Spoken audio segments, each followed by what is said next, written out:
guerreiras dos rios somos guardiães das terras, somos guerreiras dos rios somos guardiães. Pintura escudo da alma na pele de uma... Bom dia, boa tarde, boa noite, a depender do fuso horário. Muito obrigado por estarem aqui nessa segunda sessão sobre os diálogos pelo clima. Vamos falar sobre as lições aprendidas, sobre os desafios e também oportunidades que alguns de nossos parceiros vivenciaram trabalhando dentro desse programa VAC. Para começarmos, eu vou passar por algumas mensagens básicas sobre essa sessão de hoje. Assegurem-se de que vocês escreveram o seu nome e o nome de sua organização no Zoom Tag. Por favor, se renomeiem aqui no Zoom. Coloque ali, clique nos 3 pontinhos ou em mais, quando você clica no seu próprio nome, e aí essa opção de se renomear vai aparecer. Tenha certeza também de que o seu microfone esteja no mudo quando você não estiver falando, para não atrapalhar os outros palestrantes. Em termos de engajamento, por favor, participem, mas pelo chat ou então pela ferramenta de perguntas e respostas aqui do Zoom. Você pode também usar a ferramenta de levantar a mão pelo Zoom.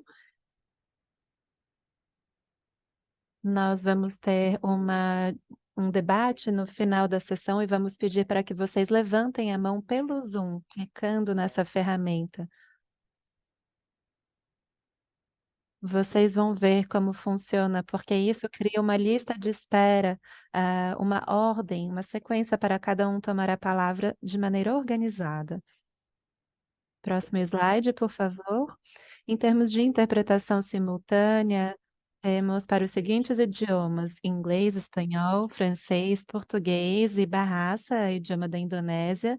Fique à vontade para, se colocar, falar em cada um desses idiomas, e basta clicar no globinho na parte inferior da tela, nesse ícone de globo, e clicando nele você verá os canais de interpretação. Você pode escolher a língua, desejada, em que você queira escutar e também falar. Um lembrete: os falantes de inglês precisam clicar no canal de inglês, mesmo não precisando de interpretação, para ouvir todas as falas, senão vocês não terão acesso a essa entrada de áudio. Para qualquer tipo de apoio técnico para o Zoom, mandem uma mensagem aqui para o nosso host no chat, ou vocês podem também mandar um e-mail para esse endereço que aparece aqui na tela.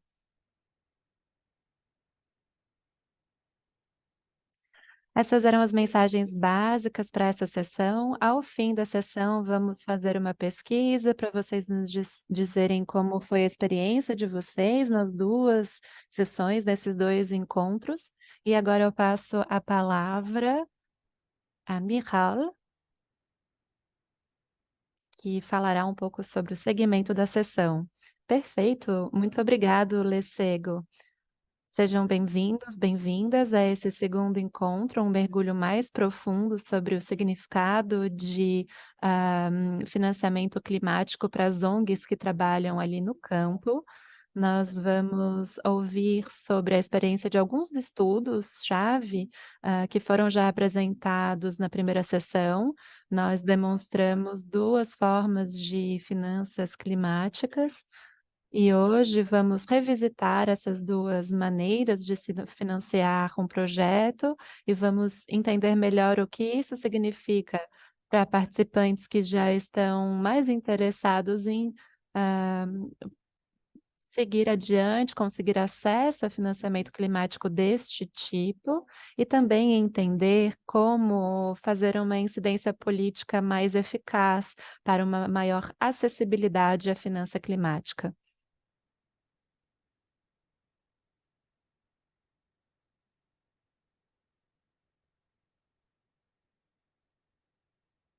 Deixe-me só ver aqui se está o slide correto na tela, não tenho certeza.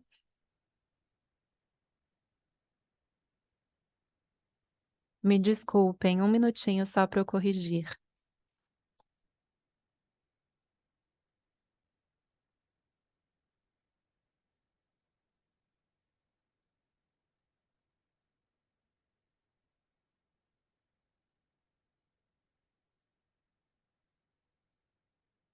Pronto, ótimo.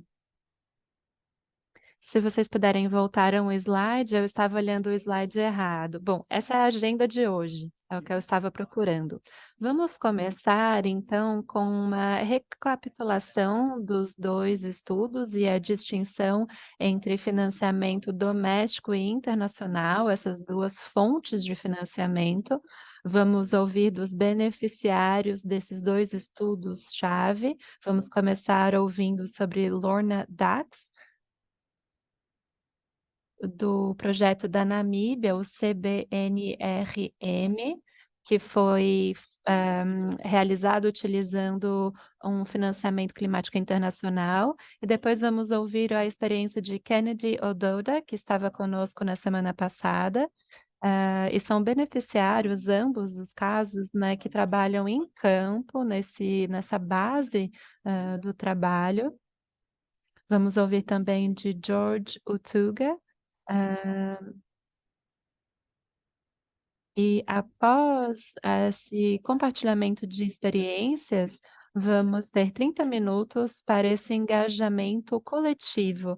É uma discussão que chamamos de fishbowl. Todo mundo poderá fazer perguntas, será bem interativo, os apresentadores vão poder responder e dar prosseguimento, então, a essa conversa.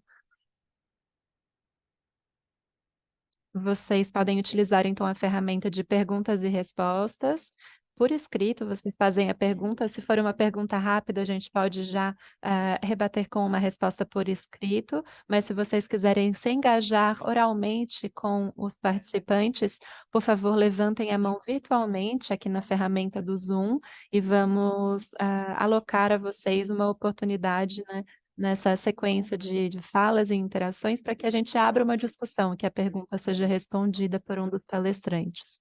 Depois vamos ouvir dos nossos ouvintes-chave, pessoas que convidamos a essa discussão de hoje, que vão ficar prestando atenção em insights, em contribuições interessantes que podem adicionar algo de positivo à experiência de todo mundo. Então, depois de ouvir o que os ouvintes-chave têm a dizer, vamos abrir para uma discussão mais ampla, com mais perspectivas sobre esse assunto de finanças climáticas e o que isso significa ali na linha de frente dessa batalha contra o desafio, né, das mudanças climáticas. Depois vamos ter uma pesquisa para angariar um pouco de feedback da parte de vocês, participantes, ver o que vocês têm a dizer para a gente melhorar. Desculpem. E passando para o nosso próximo slide, vamos apresentar alguns dos ouvintes-chave que estão aqui conosco hoje. Só para eu ter certeza que eu não esqueci de nenhum, acho que até agora temos. Deixe-me só checar aqui a minha comunicação.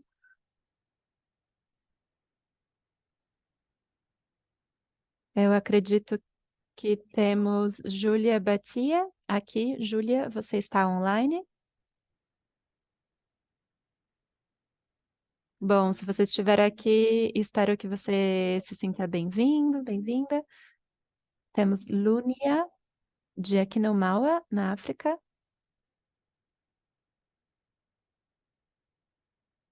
Por enquanto, só temos esses dois participantes como ouvintes-chave. Se mais algum se conectar aqui no Zoom, a gente mantém vocês informados.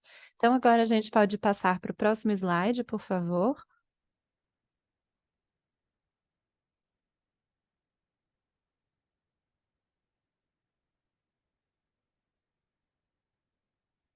Perfeito.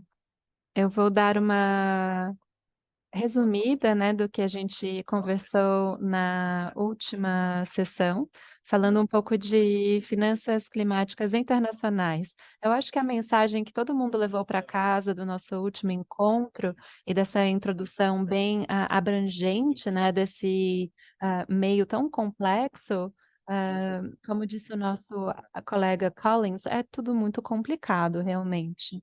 é um espaço repleto de variedade de atores que estão posicionados em diferentes níveis. Temos os fundos que são geridos de maneira global e centralizada, e que aí se dividem em níveis internacionais, níveis nacionais, e são então distribuídos, né, os fundos são alocados em diversos projetos. Não é um processo fácil, não é algo que é facilmente acessado por organizações que estão ali no nível de base, e muitas vezes passamos por órgãos como o Green Climate Fund, o Adaptation Fund ou o Global Environmental Facility, só para nomear alguns desses órgãos mediadores, mas é sempre necessário para esses atores que estão na base passarem por essa variedade de atores internacionais. Muitas vezes eles são entidades governamentais que estão desempenhando esse papel de intermediação entre os fundos enormes internacionais e aqueles pequenos atores ali na base, mas muitas vezes também não são atores governamentais, são organizações que possuem esse mandato e que têm, então, por obrigação, a distribuição desses recursos, a alocação desses fundos. Não é um trabalho fácil de ser realizado, porque a finança climática é um espaço muito novo, recente, o que aumenta a complexidade desse desafio. Não é um espaço onde as práticas e processos já estejam, muito sedimentados, é uma experiência que ainda está em desenvolvimento. Com toda essa complexidade em mente, é importantíssimo lembrar que aqueles que têm acesso a um financiamento climático, pelo menos no nível intermediário, são aqueles que conseguiram aprender muito rapidamente, se adaptar e se desenvolver em função disso. Então é importante que quem está aprendendo ainda, leve para casa essas lições para maximizar a sua capacidade de se adaptar e de acessar esse tipo de financiamento para o clima. Outra distinção importante nesse mundo do financiamento climático é a diferença entre fundos que são disponibilizados como, doações, como grants, onde não há uma expectativa que o dinheiro seja pago novamente ao fundo, né, reembolsado, para aqueles projetos onde ainda não existe um modelo de geração de renda ainda, ou de receita, ou de lucro. E, do outro lado, temos fundos que são disponibilizados como uma forma de empréstimo. São, empréstimos concessionários e, neste caso, existe uma expectativa de que o empréstimo seja reembolsado, seja pago, ao fim do projeto. Neste tipos de financiamento, muitas vezes trata-se de credores comerciais para esses empréstimos, concessionários. Para as ONGs que estão trabalhando ali na linha de frente, na base, são diferenças muito importantes, né. Quando procuramos e aplicamos para receber um financiamento, às vezes não existe uma clareza, né, de um modelo de geração de renda. Então, você procura uma doação. E quando existe um modelo de geração de renda, um aspecto comercial, você pode procurar, então, um empréstimo concessionário. Estamos falando aqui do nível internacional, esses, fundos de financiamento têm certas obrigações e modelos de gestão climática internacional, e aí, isso tudo é distribuído muito vagarosamente até o nível de base, onde essas organizações precisam elaborar propostas para aplicar e, eventualmente, receber esse financiamento. Muitas vezes isso leva muitos anos. Podemos passar para o próximo slide?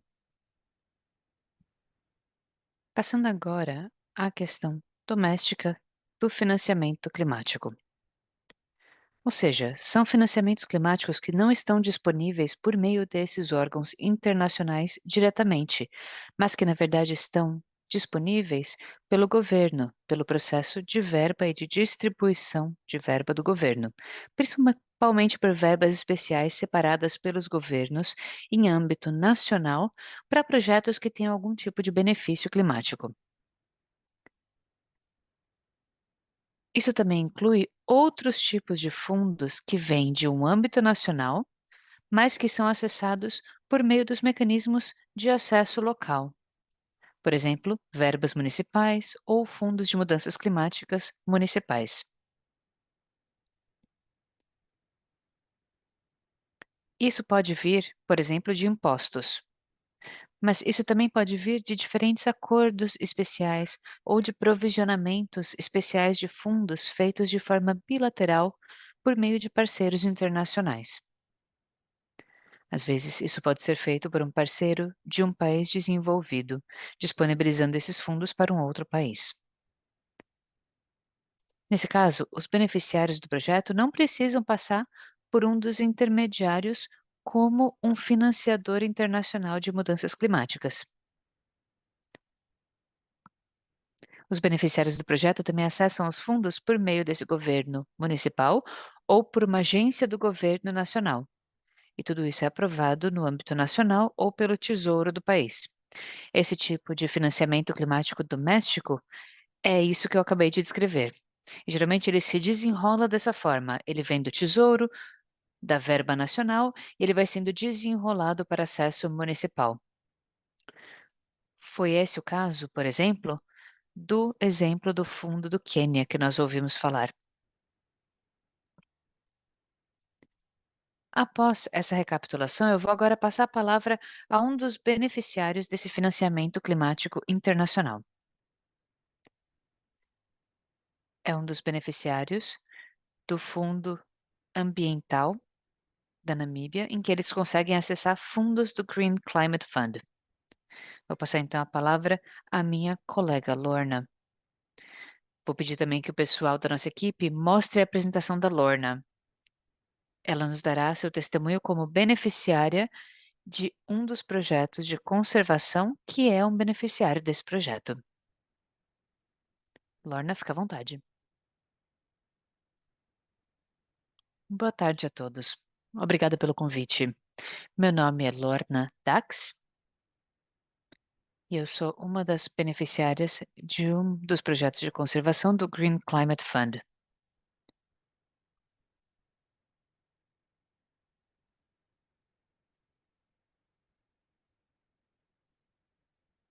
O objetivo do nosso projeto, por meio desse outro projeto de empoderamento para adaptação, é aprimorar a adaptação comunitária por meio de integrações relacionadas ao clima, promovendo mais resiliência na subsistência, por meio de 3 projetos de conservação.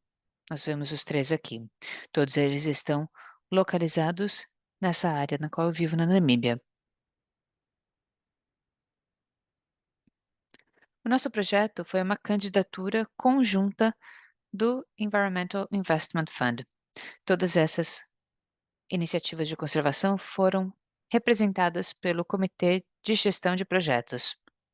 Nós tivemos a indicação desse comitê e eles representaram seus projetos de conservação pelos comitês de gestão no âmbito do seu projeto. Nós tivemos algumas conquistas nesse projeto. Nós conseguimos reabilitar os pontos hídricos. Como estávamos com 3 projetos de conservação, os 3 identificaram 3 pontos hídricos que passariam por uma reabilitação. No total, tivemos 12 pontos hídricos reabilitados. Também construímos muralhas de proteção ao redor de barragens. E também mudamos a nossa fonte de água da hídrica para a energia solar nesses espaços. Outra coisa importante para o projeto foi a introdução desse tipo de criação de animais nessas áreas de conservação, criando galinhas. Por meio dessa avicultura, nós conseguimos 48 pessoas que se beneficiaram do projeto.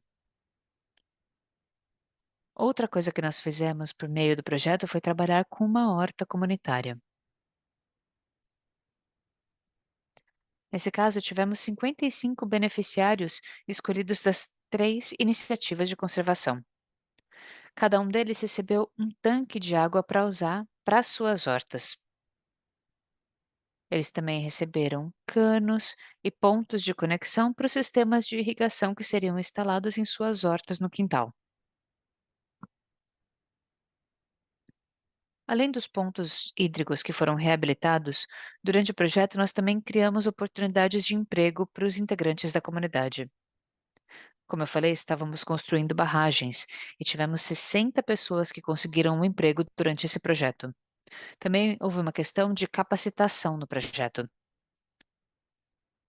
porque nós fizemos a introdução, por exemplo, das atividades de avicultura, da criação da horta, e antes de toda essa implementação e antes de entregar os equipamentos, os beneficiários foram capacitados. Por exemplo, para a criação de galinhas, os beneficiários receberam uma capacitação de como alimentar essas aves. Também descobriram que tipo de medicação precisariam usar quando uma galinha ficasse doente. Teve também a questão do manuseio desses pontos hídricos. Nós estávamos mudando do sistema hídrico para os painéis solares, e os integrantes da comunidade, que eram os beneficiários, foram capacitados de como ligar ou desligar a água, como fazer o bombeamento e como eles poderiam lidar com todo o sistema. Nesse caso, em cada fazenda específica, nós identificamos uma pessoa que seria responsável por aquele ponto hídrico, para que não houvesse nenhuma interrupção do serviço. Dessa forma, a equipe garantiu que essas pessoas estivessem capacitadas para o uso desses pontos hídricos. Como eu falei antes, 48 pessoas se beneficiaram do projeto. E além das galinhas que entregamos a esses beneficiários, nós também compramos 6 incubadoras para esse projeto de conservação. Então, 2 incubadoras para cada conservação ou projeto de conservação. Dessa forma, os integrantes da comunidade podem levar ovos até lá, deixar lá durante alguns dias, para que eles possam chocar e conseguirem mais galinhas. Também tivemos uma transferência de habilidades entre os 3 projetos de conservação. Por exemplo, de onde eu vim, nós fomos responsáveis pela administração de todo o projeto, muito embora tivéssemos 3 iniciativas de conservação.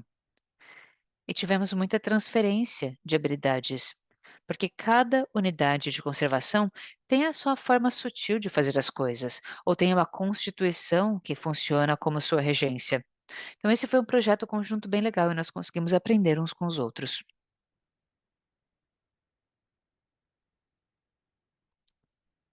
Nós trabalhamos juntos com o que foi chamado de Nirvana. Dessa forma, conseguimos fazer a proposta para o Environmental Investment Fund. Eles também nos deram suporte técnico, por exemplo, quando nós compramos as incubadoras ou quando compramos materiais de energia solar para os pontos hídricos. Eles tinham o conhecimento técnico e eles faziam muito trabalho nessas áreas das unidades de conservação. Nós sabíamos que esses consultores tinham as habilidades e que eles nos dariam boas informações. Além disso, eles faziam a implementação do projeto em campo. Todo o projeto de construção foi feito com a Nirvana. Eles já trabalharam, por exemplo, com o Ministério Florestal no passado, e eles sabem quais são as especificações necessárias quando eles fazem muralhas protetoras em barragens, quando eles colocam pontos de energia solar, e é por isso que essa consultoria foi a que nos prestou o suporte técnico. A gente também tem o Environmental Investment Fund, que nos ajudou. Antes da incepção desse projeto, a gente teve uma oficina de criação de ideias. Foi aí que a EAF apresentou esse projeto para a gente e mostrou também os modelos de propostas de projetos. E antes de lançarem a licitação, nós entramos em contato e já sabíamos como tudo isso funcionaria. Durante todo o processo dessa bolsa, a EIF também ofereceu um treinamento e uma capacitação de monitoramento, com os modelos que nós teríamos que usar para fazer uma entrega de relatórios com relação aos fundos recebidos. Eles também mostraram como eles queriam que fossem os relatórios de acompanhamento. A EIF também fez o seguinte: quando nós terminávamos uma certa parte do projeto, eles iam conosco a diferentes locais. Por exemplo, se tinha 4 pontos hídricos concluídos, eles iam àqueles 4 pontos hídricos para garantir que tudo estivesse sendo feito de acordo com como deve ser feito. Nós também enviávamos relatórios mensais, por exemplo, relatórios financeiros, técnicos, relatórios de andamento, e a EIF também era responsável por fazer a transferência de fundos do projeto.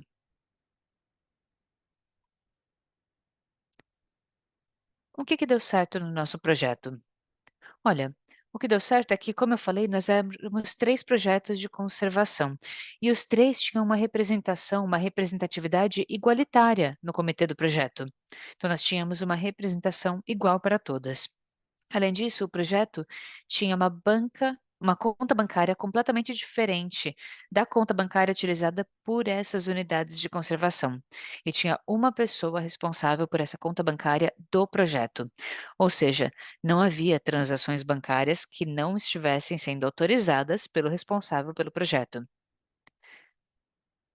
Além disso, nós fizemos o esboço de documentos para o projeto, por exemplo, o memorando de compreensão entre nós e a equipe do Nirvana.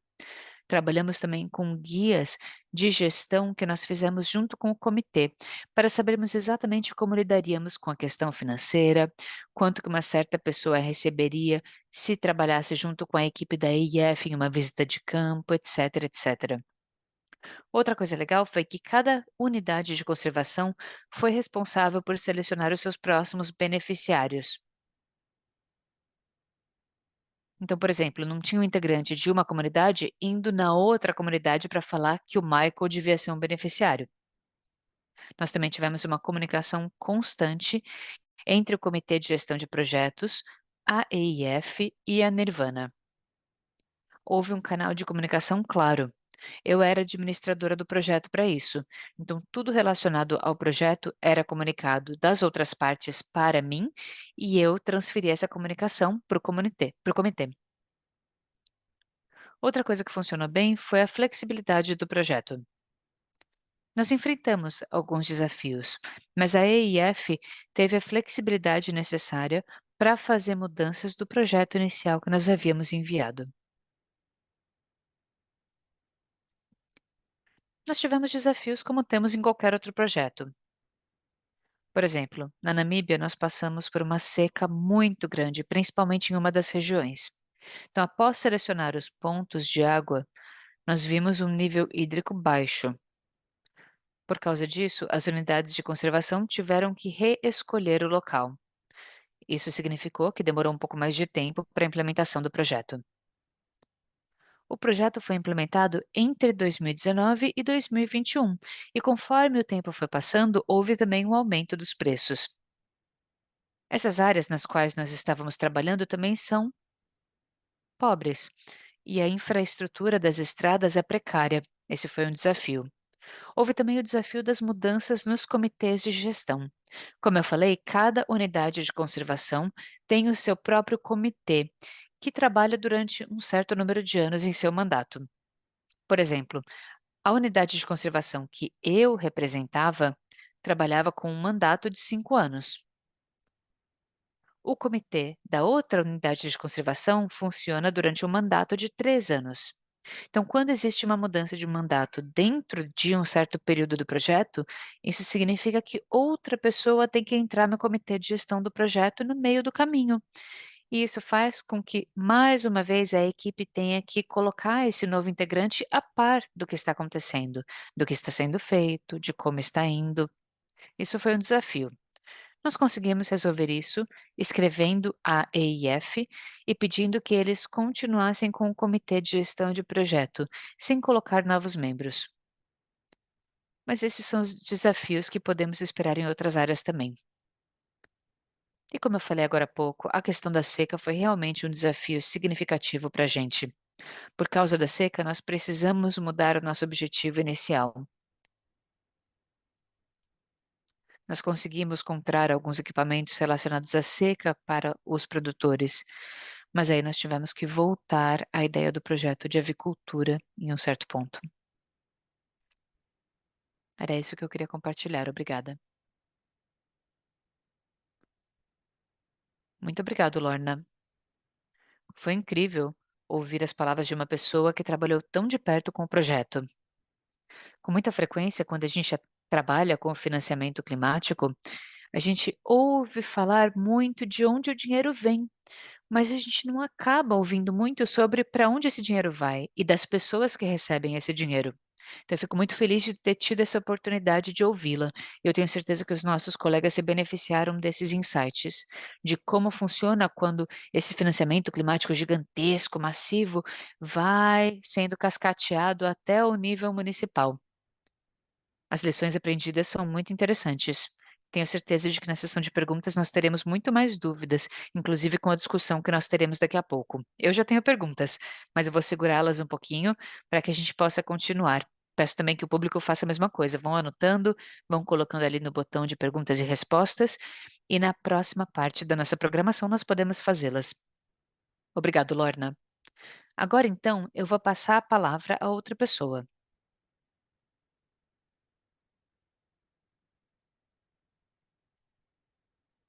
Vou parar de compartilhar a minha tela e vou pedir que a nossa equipe da SSN continue compartilhando a apresentação principal. Nós veremos um slide falando sobre o Climate Change Fund do Quênia. Agora, então, eu vou dar as boas-vindas aos nossos colegas. Nós temos 2 colegas neste caso, que já trabalharam com os beneficiários desse projeto no âmbito municipal de um condado do Quênia. Nós temos o Sr. Sam Muida, que que trabalhará junto com um dos principais beneficiários, o Sr. George Motunga. Peço que ambos ativem suas câmeras, por favor. Podem ligar a câmera, podem dar oi rapidinho, e aí nós vemos se conseguimos uma comunicação clara com vocês, e aí vocês podem desligar a câmera. Sam? Oi, muito obrigado. Meu nome é Sam Wandua. Eu estou aqui na parte leste do Quênia. E comigo está Motunga. Motunga faz parte do Comitê de Planejamento de Mudanças Climáticas em um condado chamado Gitwe. Ele vai compartilhar suas experiências de como foi para nós esse processo de fazer o recebimento e a utilização desses fundos. Nós falaremos sobre como tudo isso funcionou. Basicamente, o meu trabalho é de trabalhar em conjunto com as comunidades locais para ajudá-las a fazer uma identificação, uma priorização, uma implementação e um monitoramento dos investimentos locais. Mutunga, seja bem-vindo. Pode se apresentar e pode compartilhar suas experiências. Olá, eu sou George Mutunga, sou membro desse comitê de planejamento e dessa equipe de planejamento. Eu confirmo tudo o que já foi dito pelo meu colega.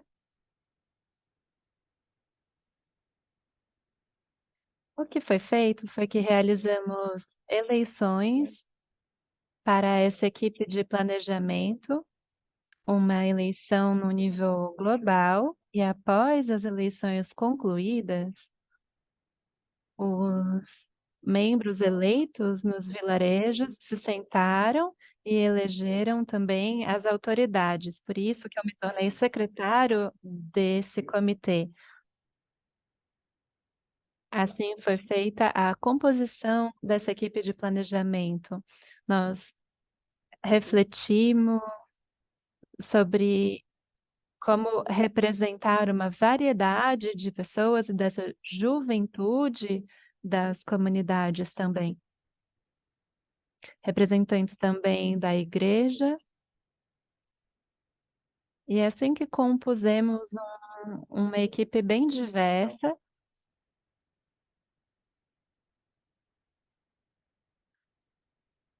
Bom, trabalhamos em todo o mundo e construímos o que chamamos de PVCA, que é um ponto de contato desde 2019 para os vilarejos.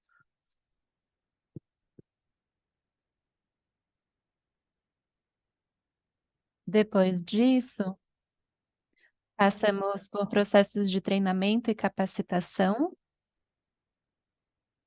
e, junto aos serviços de agrodesenvolvimento e órgãos governamentais, fizemos treinamentos e consultorias e também realizamos capacitação em gestão financeira, gestão de projetos, lideranças. Acesso a financiamento e a fundos de desenvolvimento para o clima, todos esses treinamentos. Em seguida, fizemos um desenvolvimento de proposta e conseguimos, um apoio do County Government, desse county, esse órgão de intermediação. Fizemos também a priorização dos itens da nossa proposta e, finalmente, podemos colocar em prática em Cuyuni. Esse investimento, então, foi implementado.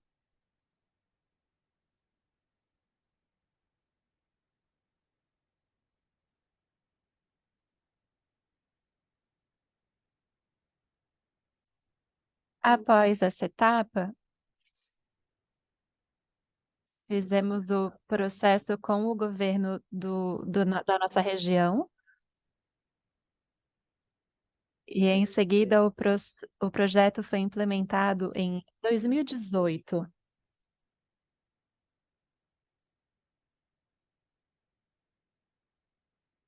E depois tivemos a construção no que diz respeito à barragem e construímos também esse sistema anti-seca, mas a barragem foi a prioridade primordial por questões de segurança. Depois disso, o sistema foi finalizado. O processo funcionou bastante bem.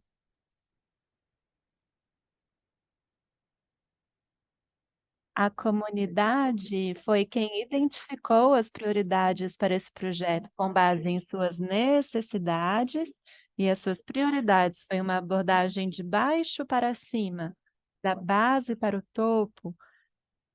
Então, eles concordaram com tudo que foi incluído na proposta. Teve também essa equipe de planejamento que passou pelos treinamentos adequados. Eles estavam capacitados para liderar esse projeto, como eu já mencionei. Outro ponto é que as eleições não foram influenciadas ou parciais, elas foram livres e justas. Outro elemento importante é que no processo de implementação, trabalhamos com um órgão que nos guiou muito bem, também junto com o Kennedy Adaptation Consortium, ADA. O processo todo foi livre e justo e muito aberto para a participação daqueles que tinham qualificação para tanto, e então conseguimos realizar o nosso objetivo.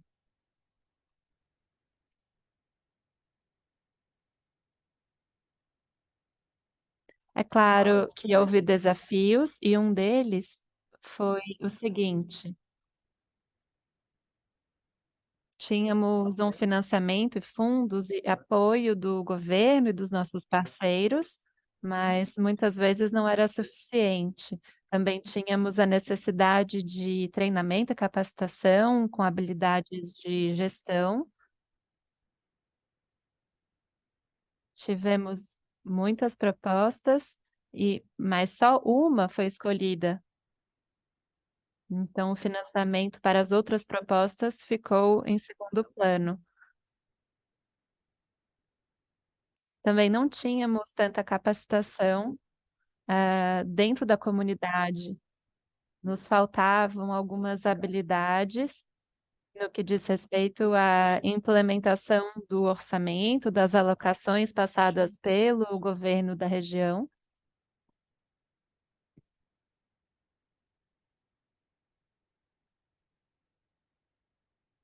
E aí a equipe de planejamento também não tinha essa habilidade para a alocação do orçamento financeiro, tivemos que nos treinar. Só para utilizar um exemplo, temos uma intervenção dentro da região para fins de mudanças climáticas, e muitas vezes, por exemplo, o comitê que representava essa questão não se envolveu como deveria. As comunidades se beneficiaram desse projeto, é lógico. Muitas pessoas que buscam água ali, que às vezes se deslocavam por horas e horas, de 4 a 6 horas, agora tiveram esse acesso facilitado, em 15 minutos já têm acesso a uma água limpa, no máximo 1 hora. Além disso, também temos o Auaqueto.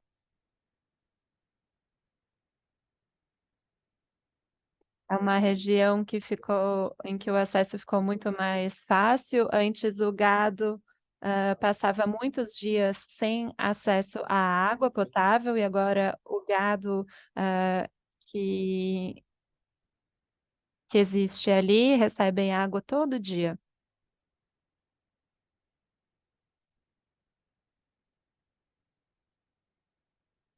E também é possível plantar e cultivar árvores, o que antes não era possível sem essa irrigação. Isso usando sementes nativas, para regar essas árvores que estão sendo plantadas e cultivadas, o acesso à água é muito mais fácil. O projeto está funcionando muito bem. Muito obrigado, Jorge Mutunga. Acho que é tudo, da nossa experiência que queríamos compartilhar com vocês. Obrigado. Perfeito, muito obrigado ao George, mais uma vez. Foi muito interessante ouvir da experiência de vocês como beneficiários no nível de base em campo.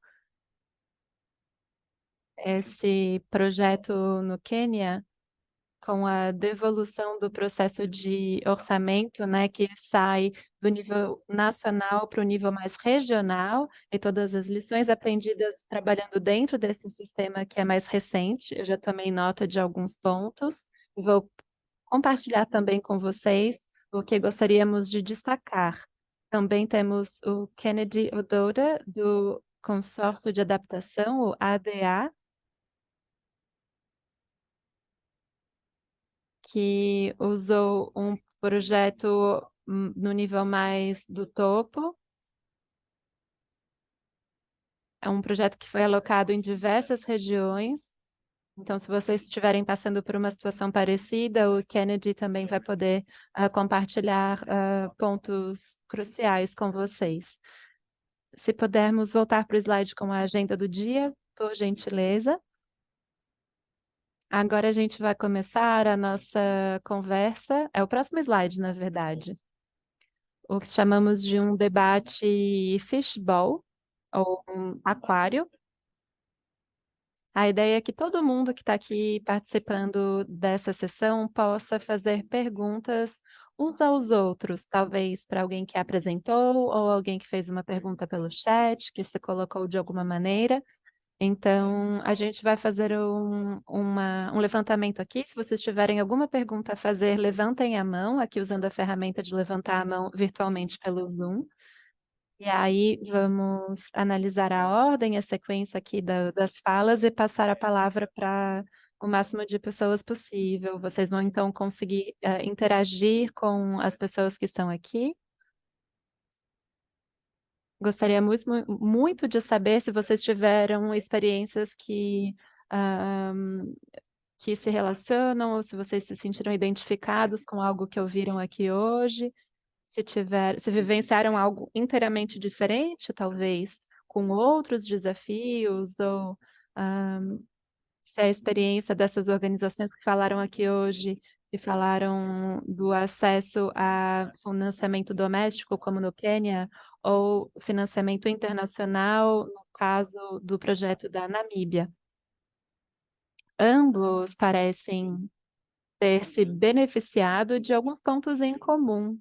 Eu gostaria só de, falar dessas similaridades para todos estarmos cientes disso, antes da gente começar a conversa aquário.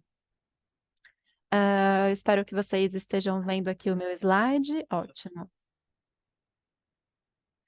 Um dos pontos similares que surgiram a partir das apresentações é que ambas as maneiras de financiamento ah, realmente demandaram parcerias robustas e sólidas, parcerias que existem horizontalmente, né, entre grupos comunitários de beneficiários, uma cooperação entre os grupos de conservação na Namíbia ou entre diversos vilarejos, como no exemplo do Quênia.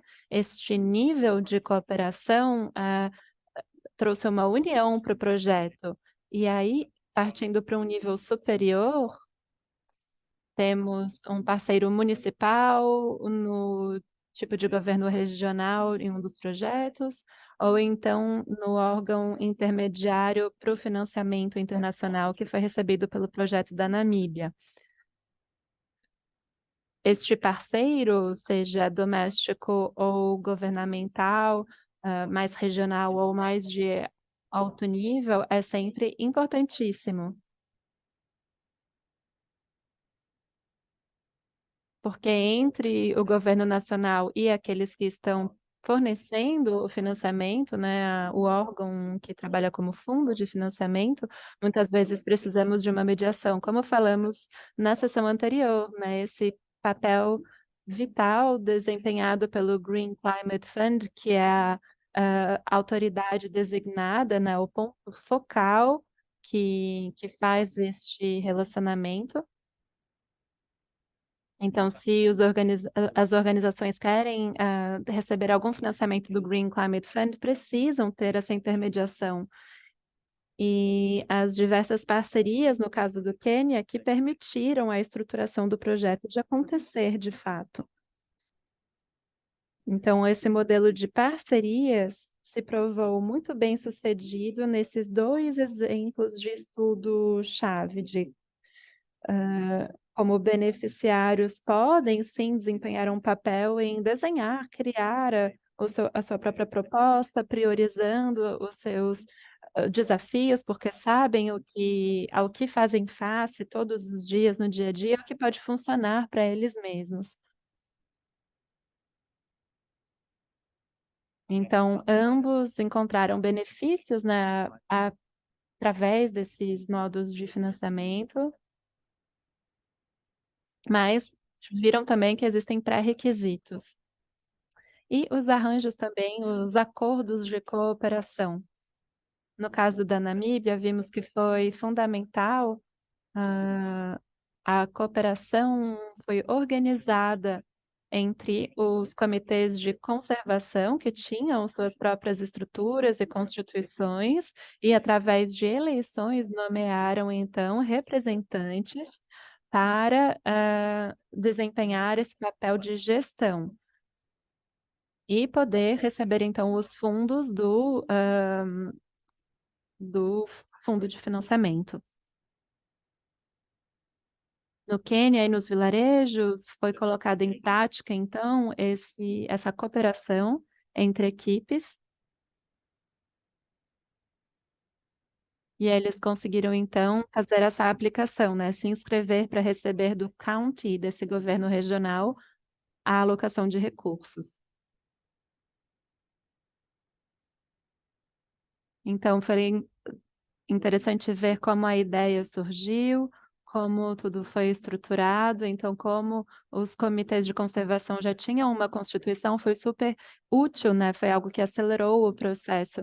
a organização de eleições e etc. Como o Jorge falou, o processo de nomeação foi livre e justo, o que é crucial para que os acordos de cooperação funcionem de fato. E depois tivemos também os treinamentos e os processos de capacitação. Elaborar propostas é algo muito novo, muitas vezes, para uma organização.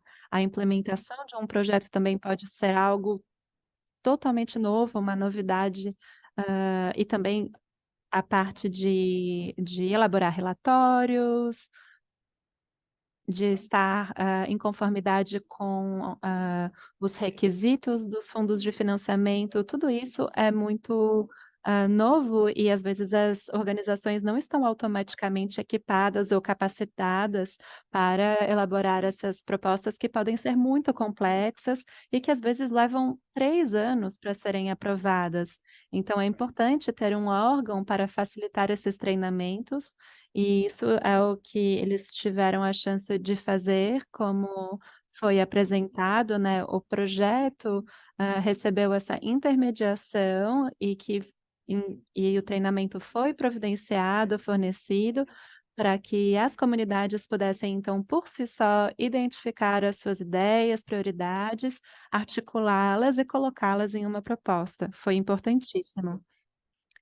E aí, no que diz respeito à implementação de fato, o que ouvimos foi que nos 2 projetos, eles receberam os fundos, os beneficiários receberam então um uma espécie de guia e os parceiros intermediários, seja no governo regional ou nas outras entidades, eles receberam então um treinamento para a implementação, como o George falou, às vezes em gestão de projetos, gestão financeira, e tudo isso deu à equipe de implementação as habilidades necessárias, eles foram bem guiados nesse sentido. A parte de aquisição também é muito importante para que ela seja justa e em conformidade com as normas, né. Então, a partir dessas experiências, podemos explorar o que os outros participantes aqui pensam, quanto aos desafios, os aspectos envolvidos aqui, quais são as oportunidades para um melhor acesso no nível local, o que precisamos em termos de incidência política para que nossas vozes sejam ouvidas enquanto organizações, o que é preciso ser dito e a quem precisamos dizer essas mensagens importantes. Então, para começar, a primeira pessoa que entrou no aquário aqui da nossa discussão é a Fiona.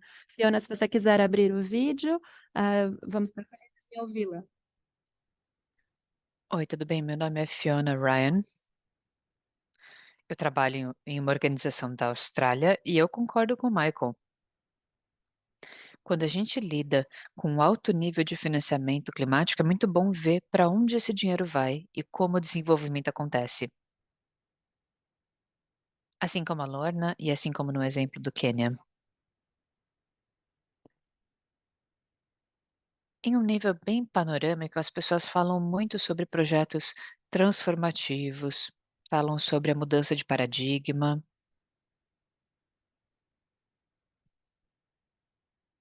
e provavelmente isso significa que um projeto beneficiou uma certa área. Mas várias pessoas têm diferentes interpretações do que isso significa. Eu queria saber se para vocês esse tipo de expressão surgiu no âmbito local. Se vocês tiveram que pensar nessas ideias de mudança de paradigma, ou se os projetos foram transformativos ou não. Obrigada. Vou parar por aqui minha pergunta. Ótima consideração, Fiona. No fim das contas, esses fundos em âmbito internacional são acessíveis por meio de organizações como o Green Climate Fund, e eles querem que os intermediários que trazem propostas mostrem qual é o potencial transformacional, qual que é o potencial de mudança de paradigma, mas na verdade essas expressões nem foram muito bem definidas. O que que significa ter uma mudança transformativa? O que que significa ter uma mudança de paradigma? Gostei muito da sua pergunta. Eu adoraria ouvir a resposta da Lorna. Lorna, quando você enviou sua candidatura à EIF, eles pediram que você articulasse ou explicasse o que haveria de transformador ou de mudança de paradigma? Eles usaram esse tipo de expressão? Ou essa expectativa não foi passada para você? Olha, Michael, conforme eu mencionei, a nossa proposta de projeto foi feita principalmente pelos nossos parceiros técnicos, tudo com base nas informações que nós passamos para eles. E a questão de uma mudança de paradigma é uma coisa que surgiu na proposta do projeto e também nos relatórios, porque eles sempre perguntavam para a gente sobre isso. Eu não tenho acesso a todos os relatórios aqui agora. Eu vou ter que verificar com o que eu tenho aqui. Porque, sim, sem dúvida, houve a menção à mudança de paradigma nisso. Entendi. Então, eles meio que exigiram que você falasse sobre essa questão da mudança de paradigma nos relatórios. Exatamente. Talvez, inclusive, nos documentos do relatório tivesse alguma instrução de como isso funciona, né? Mas eu imagino que seja um tanto quanto difícil definir isso no âmbito de um projeto. E conforme você falou, Lorna, o projeto beneficiou a comunidade com as galinhas, por exemplo, com 48 beneficiários. Com as hortas, tivemos 55 beneficiários. E eu acho que é difícil abordar essas noções de altíssimo nível, de mudanças transformadoras, de mudança de paradigma, quando a gente está, na verdade, lidando com um projeto de um super impacto, mas em um âmbito muito local, com poucas pessoas. É difícil falar que é uma mudança de paradigma, né? Você chegou a se deparar com esse desafio? Você teve que explicar em algum momento esse tipo de coisa? Você achou desafiador lidar com isso?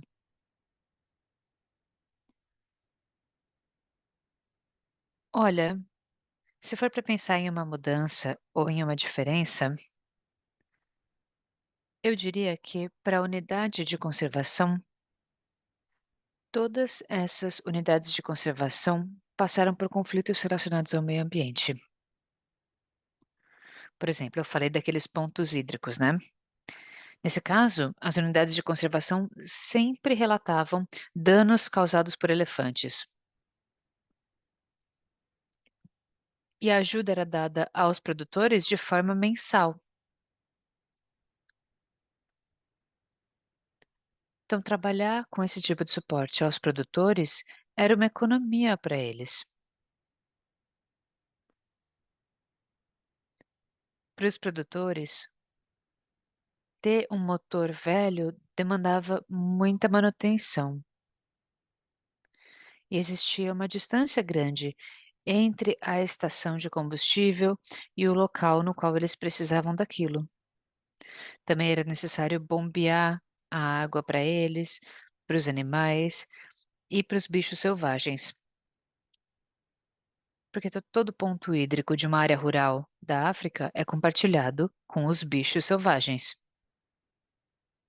Então, esse projeto gerou uma grande mudança na área, pensando no conflito entre os seres humanos e os bichos selvagens, porque houve uma redução desse conflito.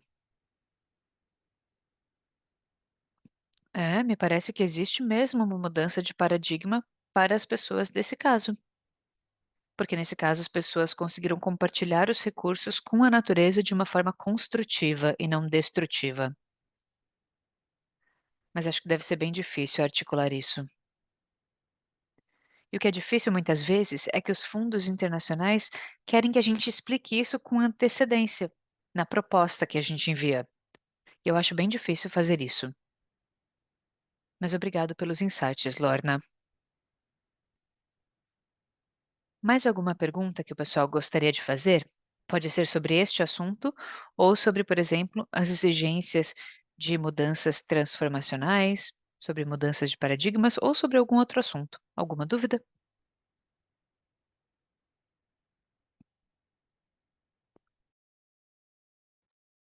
Não estou vendo nenhuma mãozinha levantada. Então vou aproveitar para fazer uma pergunta porque eu acho que ela tem a ver. Eu acho que existe uma necessidade de, na proposta, na redação da proposta, fazer algumas descrições. Talvez a Fiona e o George tenham passado por isso, Fiona. Porque existe uma expectativa de explicar a justificativa climática do projeto. E nem sempre é fácil dar essa justificativa por alguns motivos.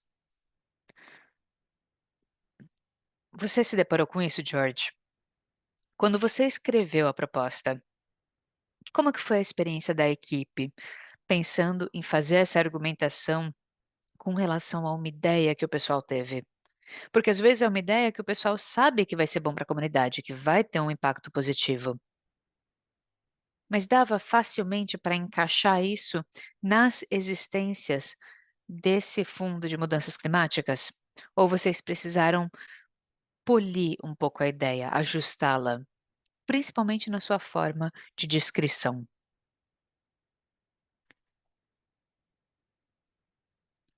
Sim, eu diria que nós passamos por esse desafio, sim. Porque conforme nós escrevemos as propostas, ou, na verdade, deixe-me me corrigir. Quando nós fazemos testes, nós vemos sim que a questão da seca é um dos grandes desafios. Nós fizemos essa identificação, que a seca era o principal perigo que enfrentávamos. Mas aí nós vimos muitas propostas relacionadas a fontes de água. Então nós tivemos esse desafio de escrever isso com relação às mudanças climáticas. Foi um desafio. No entanto, com a ajuda dos profissionais do governo regional, nós conseguimos passar por isso.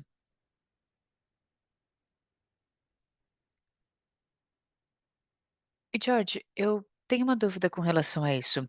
Quando a gente tem que fundamentar a nossa candidatura em uma avaliação de vulnerabilidades, muitas vezes o desafio é que antes de escrever essa proposta, as informações nem estão disponíveis para a gente. Havia recursos financeiros disponíveis a vocês para que vocês fizessem isso antes de a proposta estar completamente desenvolvida ou de o projeto estar completamente aprovado? Como vocês conseguiram a ajuda necessária justamente para fazer essa etapa, para conseguir passar por essa análise técnica que leva a uma justificativa?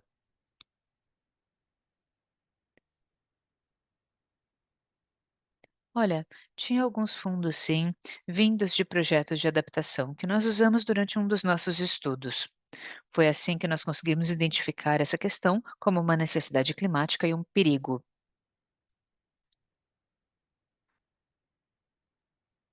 O financiamento total ainda não havia sido implementado, mas nós recebemos esse suporte técnico. Eu posso adicionar algo.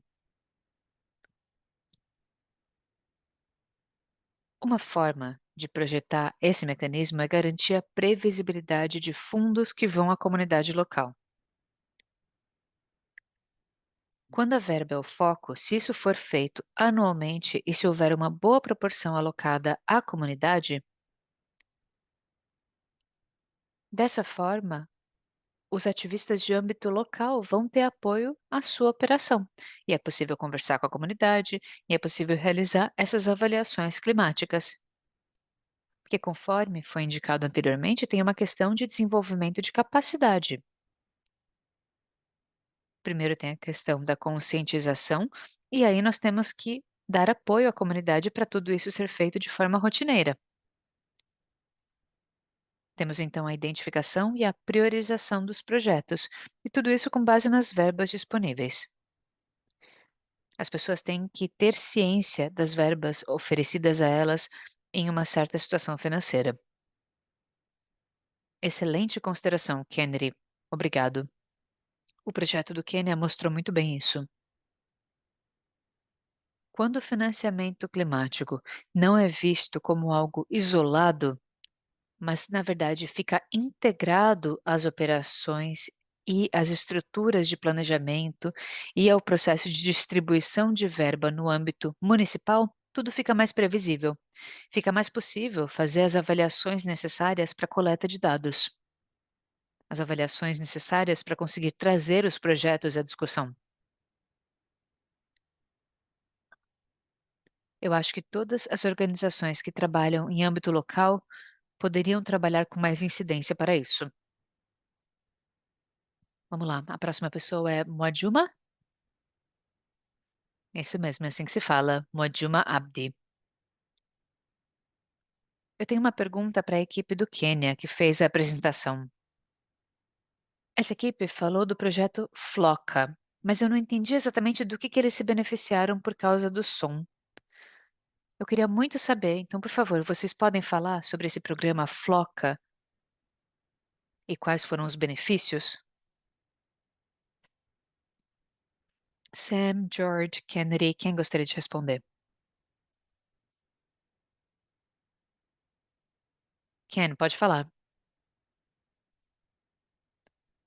Ah, sim, mencionaram o programa Floca como uma parte dos fundos nacionais que são cascateados para o âmbito municipal. Eles estavam dando um exemplo do programa Floca, falando que é isso, que são fundos nacionais que passam para os sistemas locais. Era só isso.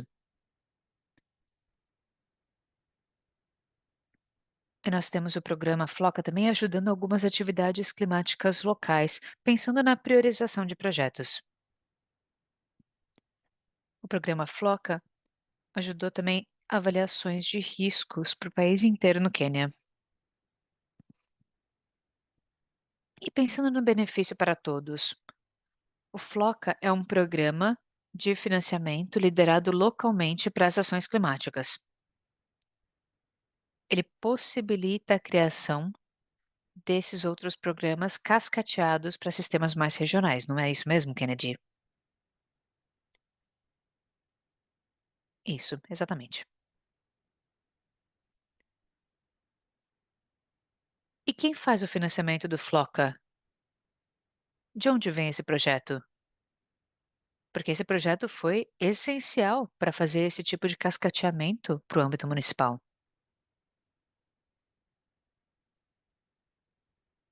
Se a gente olhar no site do Banco Mundial e se a gente olhar os documentos relacionados ao Floca,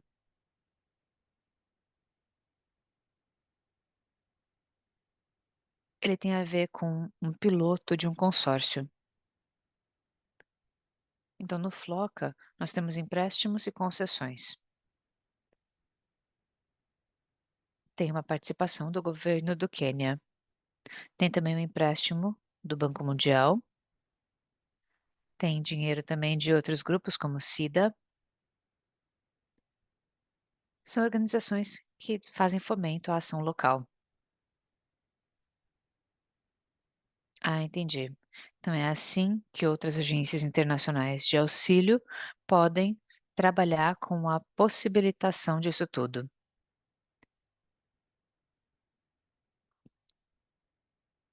Interessante, mais uma vez aqui nós temos o conceito das parcerias. Quando um sistema como o do Quênia, que trabalha com esse cascateamento, tem pessoas que saibam fazer a incidência nacional, falando: olha, a gente quer um sistema parecido com isso aqui. Aí o governo nacional e as suas parcerias vão ter que trabalhar, por exemplo, com organizações de auxílio de desenvolvimento, para que eles possam ter acesso ao financiamento para a criação desses sistemas. Porque, do contrário, esses sistemas não vão simplesmente surgir. Muito embora o exemplo do Quênia seja bom. Mais alguma dúvida? Mais alguém com a mão levantada?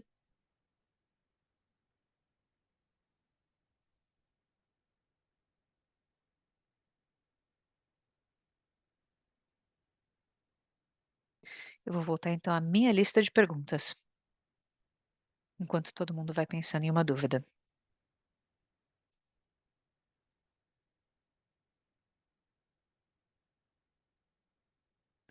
Olha, tem uma aqui que eu acho que é interessante perguntar. Vou começar com a Lorna.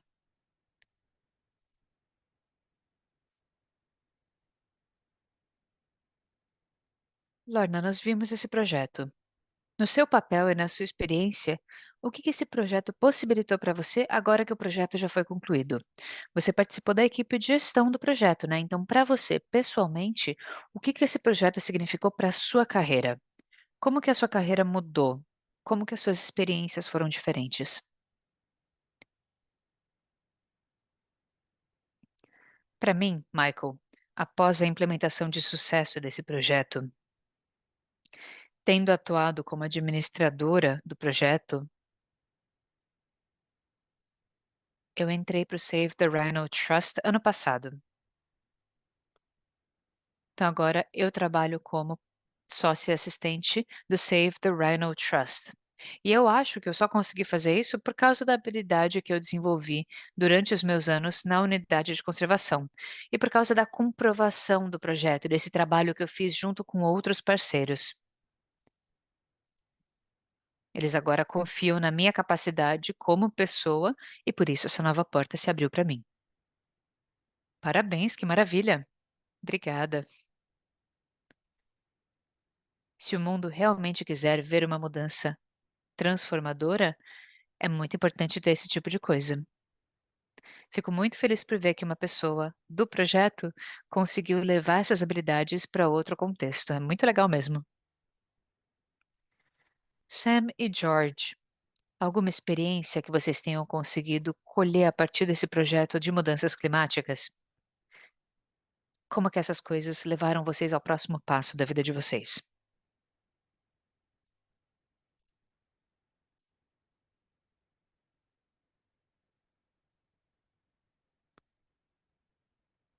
Caso estejam falando, vocês estão no mudo, ok?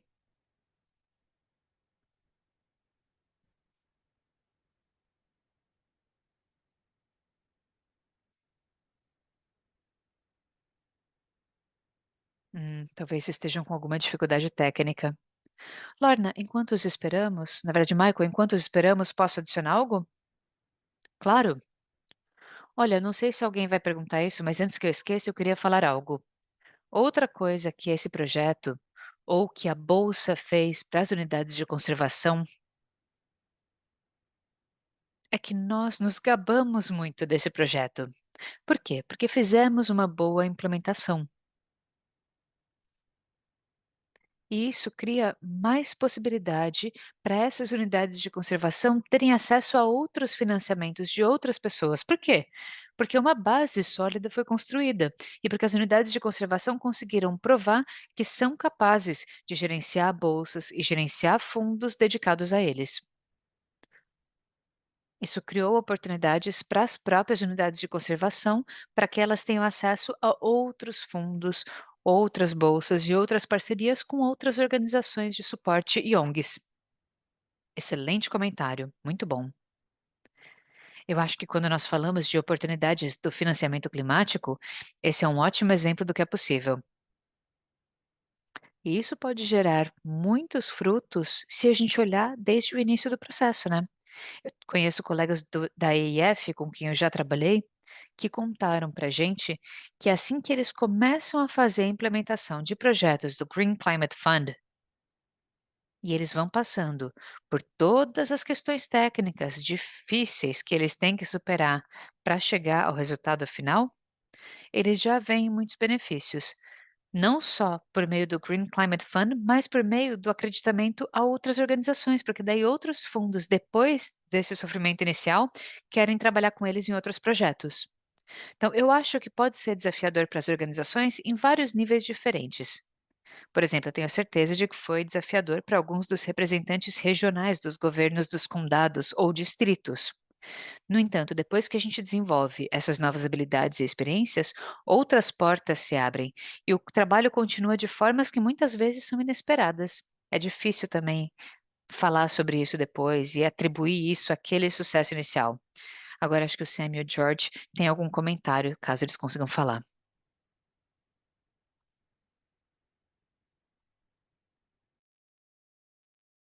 Vou passar para o Kennedy, então, talvez, a palavra. Kennedy, você já vivenciou esse lado de muitos beneficiários.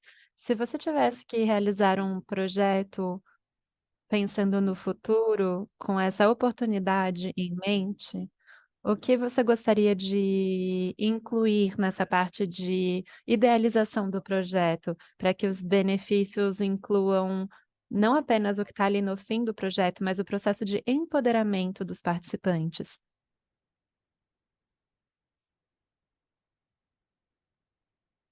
Bom, eu sou um grande defensor da abordagem de um programa único, para assegurar que as comunidades que são impactadas, sintam esse impacto num nível local, de fato. E também pensando no aspecto de capacitação, que isso seja planejado e incluído no planejamento.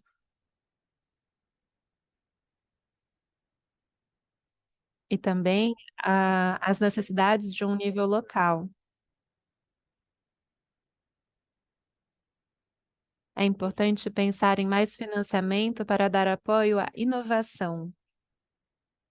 As mudanças climáticas são um meio temático que continua se desenvolvendo, novas descobertas aparecem, os impactos também estão aparecendo de forma diversa, então orientar as implementações de cada projeto para que exista um fundo contínuo para essas inovações que são tão necessárias. Muito interessante a sua colocação. O que eu vi da apresentação da Lana e talvez a experiência do Quênia tenha sido igual, você pode idealizar um projeto com algo único em mente, mas as condições mudam, né, as circunstâncias evoluem. Então, se o projeto é feito de uma forma de um modo em que o governo ou os financiadores estão te exigindo performar, e a concepção seja feita apenas com isso em mente, sem espaço para flexibilização ou adaptação, fica difícil. Então é importante flexibilizar a implementação, dando espaço à inovação e à possibilidade de fazer coisas que talvez não tenham sido previstas no início. Essa flexibilidade na implementação de um projeto é algo que deveria ser estimulado na perspectiva do Kennedy. E os governos desses condados ou distritos, estão lidando com algo talvez pela primeira vez, né, algo tão complexo como as mudanças climáticas. Então, conceber um projeto no início sem dar espaço a novidades fica mais complexo ainda. A flexibilidade é realmente fundamental para permitir que os sistemas, de gestão deem conta das mudanças climáticas. Principalmente quando as comunidades estão envolvidas, né, e esses modos tradicionais de vida ou de raciocínio que são incorporados nessas ações. Hã, e também a flexibilização permite uma adaptação às ações dos governos, para que as comunidades consigam, tomar conta da implementação. E eu digo isso tendo em mente os modos tradicionais, né, desses modos de vida dessas comunidades, para as comunidades poderem abraçar a ideia e usar isso, esse projeto, de modo a aumentar sua própria resiliência. Ótimo, acho que esse ponto foi importante. E ele foi defendido na fala do George, em que ele menciona a estrutura do comitê que foi, composto, né, especificamente incluindo vozes e representação de indivíduos que talvez não tivessem sido incluídos em um outro tipo de processo, mais ortodoxo. Por exemplo, tinham jovens, tinham representantes, da igreja, como ele disse. Foi um aspecto importante, como ele disse em sua fala, para ter certeza de que múltiplas vozes fossem, incluídas na concepção desse projeto. Eu vou voltar para Lona. Tem algum requisito que foi, hã, exigido, que tenha uma perspectiva de gênero ou de inclusão social na sua experiência? Sim, houve requisitos, principalmente para a questão de gênero, e é por isso que quando implementamos uma atividade, por exemplo, a construção das barragens, deixamos bem claro para as equipes técnicas e também para a equipe de implementação, que mulheres precisavam ser envolvidas, pelo menos numa proporção de uma mulher para cada 5 participantes. Então, também na parte de atividades agrícolas, implementação dos sistemas de irrigação, foi deixado claro para todos os membros dos comitês de conservação que era importantíssimo considerar o equilíbrio de gênero envolvendo mulheres em todas as etapas.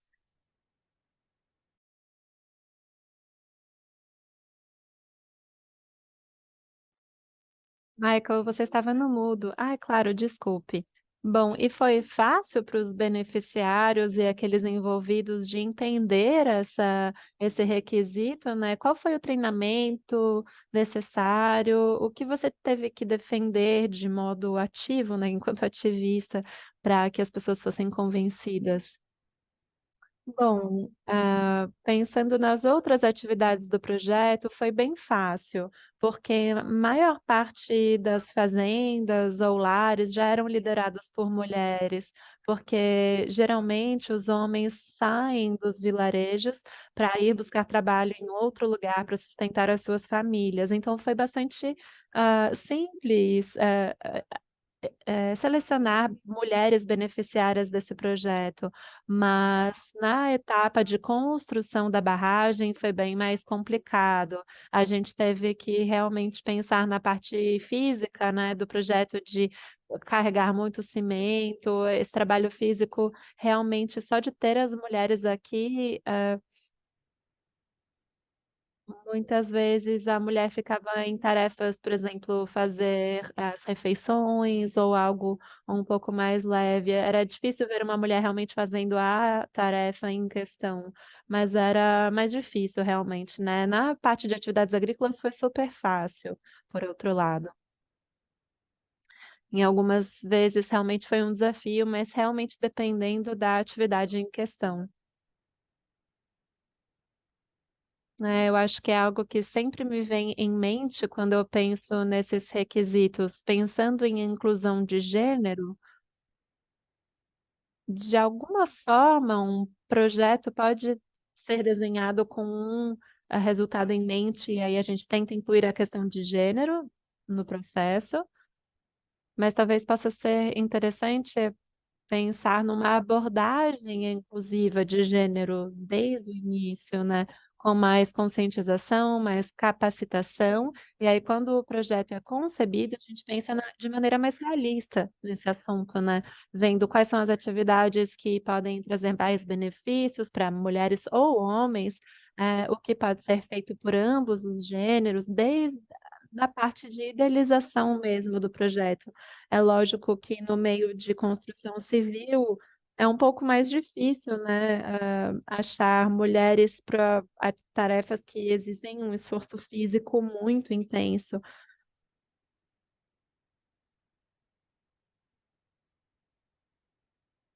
Mas vamos pensar então nos papéis desempenhados por essas mulheres já naquelas circunstâncias, já naquelas comunidades, às vezes de cuidar das crianças, mas que elas tenham acesso a um espaço que antes não ocupavam. É complexo mesmo, é delicado.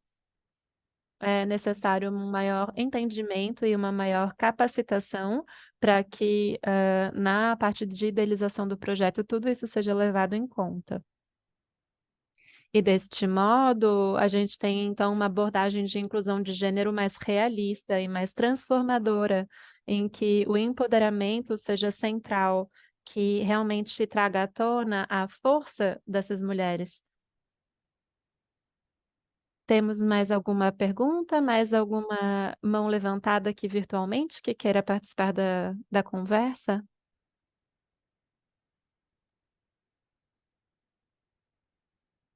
Algum dos participantes da pesquisa de hoje que estão se identificando com o que ouviram? que gostariam de adicionar algo ao debate? Acham importante levantar algum ponto?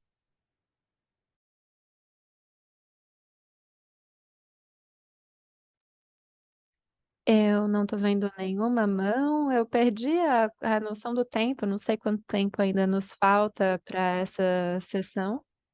Lecego, quanto tempo nos resta aqui para até o Tecnicamente, ainda temos 27 minutos, mas acho que já podemos concluir, né, se não tiver, né, mais nenhuma pergunta do público. Bom, entendi, temos 27 minutos até o fim. Então a gente está bem dentro do tempo, né. Depois de eu passar a palavra aos ouvintes-chave, para eles nos passarem o feedback deles e a perspectiva do que ouviram aqui hoje, eu acho que se pensarmos nas lições aprendidas desses 2 projetos apresentados, a gente pode pensar em muitos pontos similares, pontos em comum e também distinções. Pensando no aspecto de parcerias e as complexidades desse espaço de financiamento, eu acho que é importante estar familiarizado ou ter sido capacitado, no que diz respeito a essas estruturas que permitem um acesso a financiamento climático. E ter sido empoderado para agir dentro dessas estruturas, né, para fazer incidência política nos órgãos governamentais que criam essas estruturas e etcétera. E muitas vezes isso envolve entender quem são os atores relevantes nesses governos, por exemplo, no Green Climate Fund, quem é a autoridade designada, quem que faz a interface com o GCF, e, quem está planejando colocar em prática cada uma das etapas, como podemos, exigir, maior nível de inclusão social ou etcétera.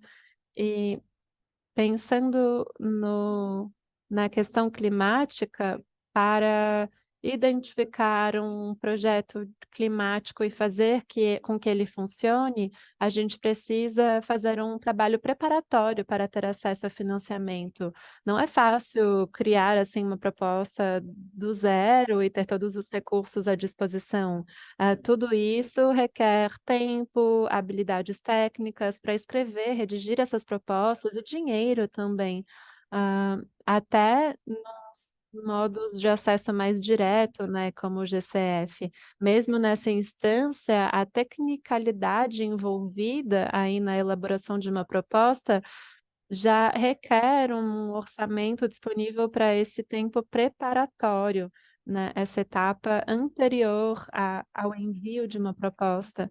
Então, é importante, pressionar para que haja mais, fundos alocados para essa etapa preparatória. Como pensar também como se assegurar que as vozes sejam ouvidas dentro dessas estruturas? A estrutura desse fluxo de financiamento para projetos climáticos, quem determina como esse sistema funciona e como podemos influenciá-lo, especificamente o que é necessário para se ter influência ali dentro,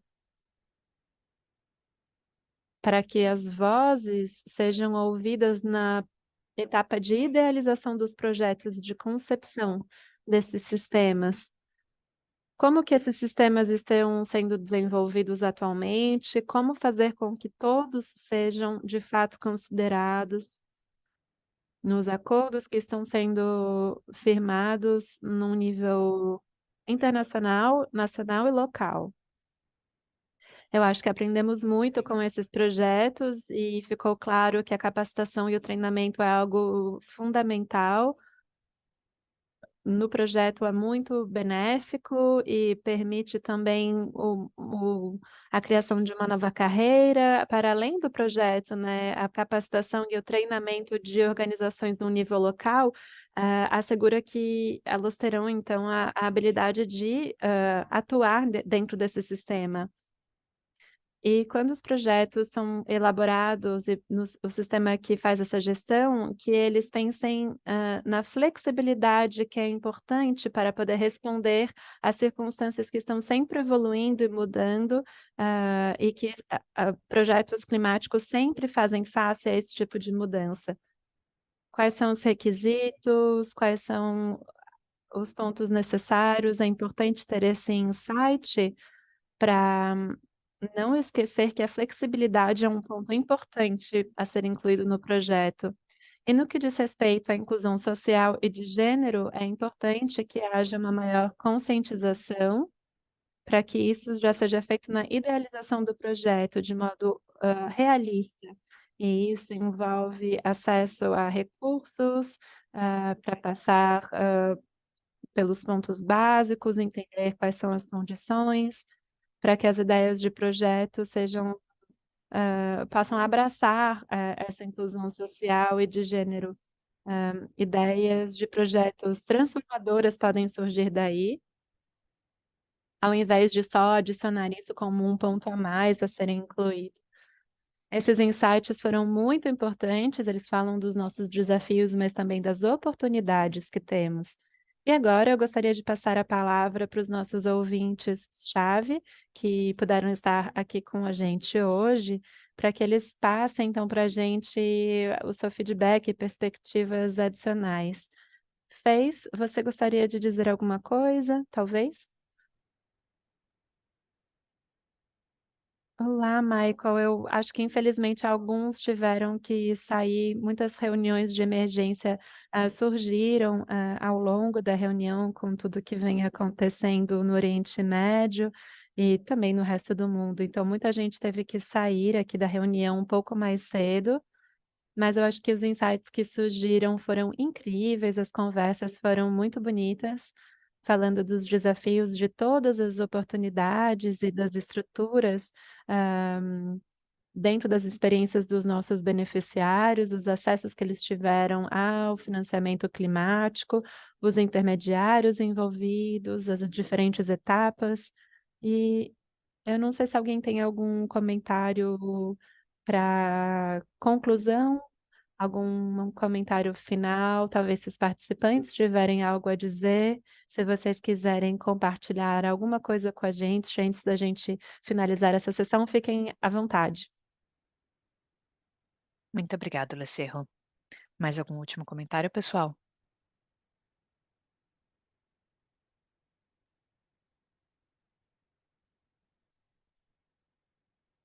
Estou vendo que temos uma pergunta no botão de perguntas. Vem da Shinen. Shinenye F. John. Talvez eu tenha falado o nome errado. Shinenye, fique à vontade para fazer a pergunta ao vivo, se quiser, ou nós podemos ler a pergunta para você. Shinenye, quer fazer a pergunta por voz mesmo? Se quiser se desmutar. Ah, pediram para nós lermos. Claro, sem dúvida. A pergunta é a seguinte: na iniciativa The Fabians Global Relief, o nosso foco é a adaptação das mudanças climáticas e as energias renováveis. Nós usamos o recurso Y-Adapt como um recurso para esforços colaborativos da Red Cross, Red Crescent Climate Center e de outros. Nosso objetivo de médio e longo prazo é fazer uma incorporação disso no currículo escolar. Para nós é um desafio ver que nós não conseguimos alcançar localizações remotas com as nossas intervenções por causa das restrições orçamentárias. Alguma ideia de como esses fundos climáticos de mudanças climáticas podem ficar disponíveis se tentarmos? No momento, nós estamos enfatizando bastante a questão da educação e da conscientização. Obrigada. Pois é, estamos fazendo muito com isso, principalmente com relação às informações básicas de mudanças climáticas e de adaptação. Eu acho que isso também tem bastante a ver com aquela questão das mudanças transformadoras e de mudança de paradigma que as organizações que nós mencionamos estão procurando. E isso tem a ver com esse desafio de como ter acesso aos fundos para criar mudanças, quando às vezes uma pequena organização tem uma pegada pequena, tem uma área de atuação pequena, Então, como atrair atenção suficiente com um projeto pequenininho que vai conseguir gerar impactos a ponto de atrair investimentos e fundos? No fim das contas, o que a gente vê com esses projetos é que tudo depende de cooperação e de parceria, para que haja uma agregação de esforços. Por exemplo, se um parceiro consegue se concentrar em escolas de um distrito, porque é dali que aquele parceiro é, será que a gente consegue encontrar outros parceiros em outros distritos ou regiões para expandir essa ideia? Porque daí, se a gente fizer a aplicação para nossa entidade diretamente, porque a gente conseguiu acesso a um fundo internacional, ou se a gente conseguir acesso a um fundo no nosso governo, nesse caso o projeto não vai ser super pequenininho. Ele não vai ser tão pequeno que ele não se qualifique para conseguir uma bolsa. Porque para um projeto conseguir aprovação, ele precisa ter uma certa escala, e essa escala é um grande desafio. Porque em uma organização como a GCF, todo projeto tem que ser aprovado pelo conselho do GCF. E não tem tempo suficiente para esse conselho olhar milhares de projetinhos pequenos. Eles precisam que esses projetos sejam conglomerados e apresentados como um pacote para avaliação e aprovação. No caso da EIF, a EIF criou um projeto amplo de várias unidades de conservação da Namíbia e houve uma conglomeração disso tudo para um grande projeto que aí foi apresentado ao GCF. A Lorna foi apenas uma das beneficiárias que representa um grupo de comunidades que está participando desses esforços. E o projeto da EIF foi ainda mais amplo e ainda tinha componentes diferentes. Pensando em oportunidades e em incidência nessa área, com relação a projetos de educação e conscientização, uma coisa muito importante é encontrar com quem fazer a parceria e aí entrar em contato com essas organizações. Por exemplo, a organização certa para o Green Climate Fund no seu país, falando: olha, a gente está pensando nessa parceria aqui, tem bastante gente, vai ter um impacto bem grande, e a gente quer muito que vocês trabalhem conosco para criar esse projeto e para apresentar esse projeto ao GCF. Lidar com esses desafios e com a questão da escala é difícil, mas é possível, como nós vimos hoje. Anawana?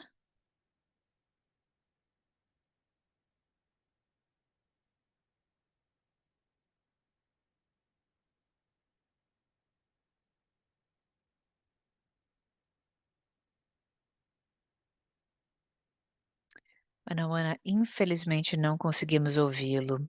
Está muito difícil. A qualidade do som está muito ruim, não consegui distinguir nenhuma palavra. Parece que melhorou.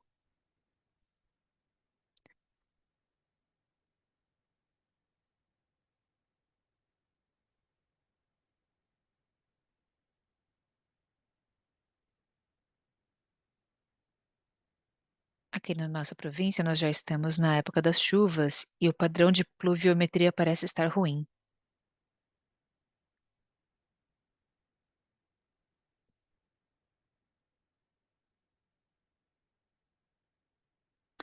Desculpe, Ana Ana, consegue repetir o final? Não deu para ouvir.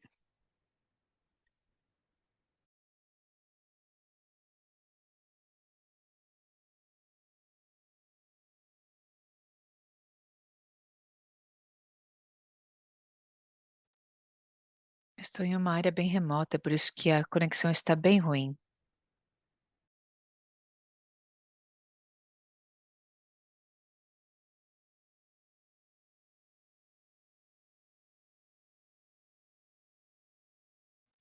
Muito bom participar dessa reunião. A minha pergunta é: quanto tempo leva para um projeto conseguir o financiamento? Ótima pergunta, Anawana. Nós precisamos pensar nessa ideia de que quando tem um projeto pequeno que tenta uma candidatura direta ao financiamento climático, primeiro, é improvável que ele consiga, porque os fundos não vão conseguir prestar atenção suficiente para um projetinho muito pequeno. E levaria, de qualquer forma, muito tempo, porque para passar pelo processo de aprovação de um processo como o do Green Climate Fund, leva até 3 anos. Mas nós estamos tentando lidar com esse desafio por meio da forma como nós fazemos o cascateamento dos recursos. Então, no caso do financiamento climático do GCF, nós temos esse cascateamento para os projetos de âmbito nacional por meio de entidades nacionais de designação ou entidades nacionais acreditadas. Quando uma entidade acreditada leva uma proposta ao Green Climate Fund para que eles façam a gestão do próprio fundo, ou seja, o fundo do Green Climate Fund é cascateado ou é transferido para o âmbito nacional.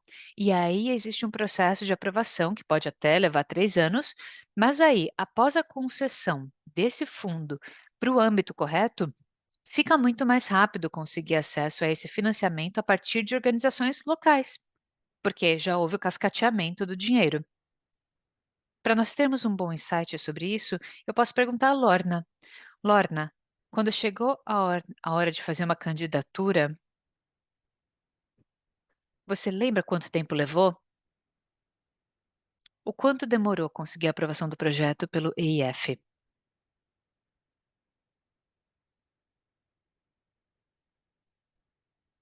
Eu diria que provavelmente um ano,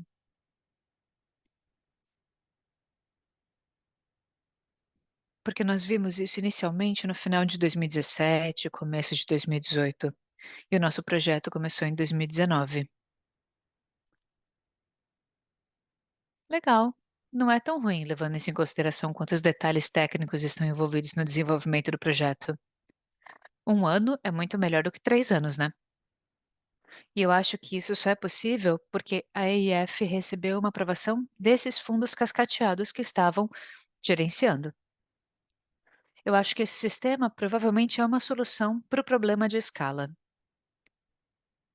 mas eu acho essencial, em âmbito nacional, ter incidência para nós termos uma entidade nacional que seja acreditada, ou mesmo uma entidade regional que seja acreditada por um fundo climático, como o GCF, e que eles não façam pedidos apenas para projetos completos, mas que façam pedidos para a gestão de um fundo. É uma bolsa que fica disponível. Então, eles recebem a bolsa ou a concessão do Climate Fund e eles podem repassá-la. É algo muito específico que deve ser requisitado. Esse é um dos aspectos do financiamento climático internacional. Mas o que foi bem demonstrado no caso do Quênia é que quando nós integramos o financiamento climático ao projeto nacional de estabelecimento de verbas e quando nós cascateamos isso para o nível da região ou do distrito, isso vai acontecer todo ano.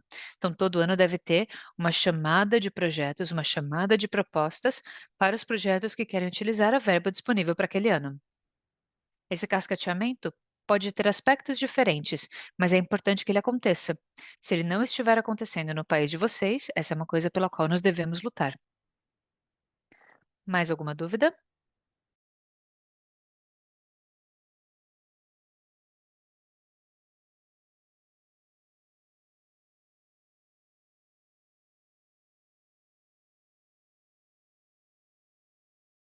Vamos ver se tem mais alguém. Bom, não tem mais nenhuma mão levantada. Colegas, podemos então começar o encerramento. Podemos fazer uma enquete de encerramento para hoje. Vou pedir que a nossa equipe dos bastidores mostre a enquete a vocês. Peço também que todo mundo responda rapidamente. Aí nós já podemos encerrar a sessão de hoje. Teremos apenas alguns comentários de conclusão.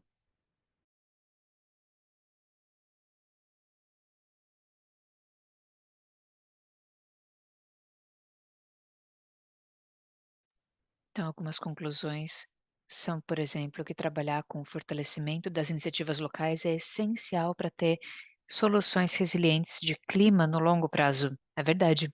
Sem dúvida, essa resiliência tem muito a ver com a iniciativa local, com a resiliência local, com a adaptação local.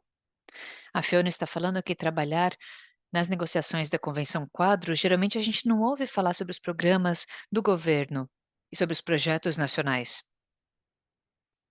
E isso tem a ver com a questão de ter voz, de fazer a nossa voz ser ouvida. E talvez programas como o VAC possam assumir justamente um papel como esse, para que essas vozes ganhem espaço em ambientes que têm impacto nas negociações. É importante que a nossa voz seja ouvida em âmbito nacional. e seja ouvida também pelos órgãos e agências que fazem as negociações. Isso é importante. É importante descobrir quais são as principais oportunidades de conseguir financiamento climático no âmbito local, de como isso funciona, de qual é o impacto relacionado à Convenção Quadro. Por exemplo, com esses mecanismos de design, sobre o que a gente pode falar para garantir que haja ouvidos para as ações locais. A Charlotte está falando que aprendeu sobre o papel importante da construção de capacidade, tanto na escrita quanto na implementação das propostas, e o quanto é necessário ter recursos e tempo para isso. Sem dúvida. Shananya falou que a conclusão foi que a parceria é muito importante ao tentar acesso ao financiamento climático, principalmente para os projetos pequenos. É verdade. A Fiona também está falando que existe uma dificuldade para o cascateamento desses recursos para o âmbito local. E realmente é difícil, essa é uma coisa que a gente tem que aprender a partir de todas as experiências que a gente avaliou. Precisa também existir um certo nível de flexibilidade, conforme esses sistemas de cascateamento e transferência de recursos começam a ser implementados. A Lorna está falando que quando nós temos uma colaboração panorâmica, nós chegamos na aprovação. Eu acho que o que ela quer dizer é que quando nós trabalhamos juntos, principalmente em um certo cenário que possa ser comum às comunidades ou comuns às organizações, em um cenário de colaboração, aí é mais possível conseguir as aprovações. Temos também o agradecimento da Paula Moreira. Ela está recomendando duas experiências muito interessantes do Brasil. Tem o Fundo da Amazônia e tem um outro. Se tiverem interesse, tem um link para uma iniciativa do VAC. Ali vocês podem aprender mais sobre isso. É isso. Muito bom, pessoal. Obrigado. Esse é o fim de hoje. Fiquem de olho em mensagens do programa VAC falando sobre as possíveis ramificações desta conversa no futuro, porque nós ainda temos muito a aprender uns com os outros. Eu espero que tudo isso possa ter um impacto bastante robusto com a união dessas vozes. Agradeço muito a todos os participantes por terem vindo e queria agradecer especialmente aos nossos apresentadores, tanto da primeira sessão quanto de hoje. Os palestrantes foram brilhantes no compartilhamento de suas experiências. Eu vou agora passar a palavra a Alesserro para ela fazer alguns comentários finais. Muito obrigada, Michael. Agradeço também a Lorna, ao Sam, ao George. Agradeço a todos. Muito obrigada por compartilharem suas experiências, insights e conhecimentos. Essas informações são extremamente valiosas para todos nós. Nós queremos muito levar essas informações conosco e construir algo com elas. Se tiverem quaisquer outras dúvidas, fiquem à vontade para enviar uma mensagem para o nosso e-mail de informações. Sigam também os nossos canais. Temos os programas do VCE, temos o Twitter, Instagram, LinkedIn, Facebook. E fiquem à vontade também para olhar os nossos boletins para receber mais informações sobre os nossos eventos. Ficamos muito felizes que vocês tenham vindo aqui e investido o tempo de vocês para ouvir os insights excelentes dos nossos palestrantes. É isso do nosso lado. Muito obrigada.